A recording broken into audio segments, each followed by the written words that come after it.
வணக்கம் ஃப்ரெண்ட்ஸ், வீட்டிலேயே எளிய முறையில் வண்ண சிகிச்சை செய்து கொள்வது எப்படின்னு சொல்லிட்டு பார்க்கலாம் வாங்க. கலர் கண்ணாடி குடுவை அல்லது கலர் கண்ணாடி பாட்டிலை எடுத்துக்கொள்ளவும். கலர் கண்ணாடி குடுவை அல்லது கண்ணாடி பாட்டில் இல்லாதவர்கள் கண்ணாடி குடுவை அல்லது கண்ணாடி பாட்டிலின் மீது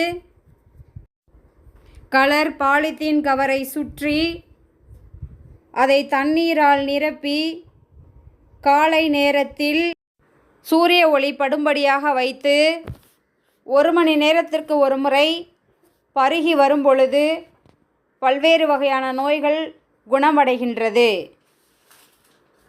தேங்க்ஸ் ஃபார் வாட்சிங். இந்த வீடியோ பிடிச்சிருந்தா சப்ஸ்கிரைப் பண்ணிடுங்க, லைக் பண்ணி ஷேர் பண்ணிடுங்க. வண்ண சிகிச்சை பற்றிய சந்தேகங்கள் இருந்தால் கமெண்ட் பண்ணுங்கள். முந்தைய வீடியோக்கள் பார்க்கணுன்னா டிஸ்கிரிப்ஷனில் பிளேலிஸ்ட் லிங்க் கொடுத்துருக்கேன், செக் பண்ணி பார்த்துக்கங்க.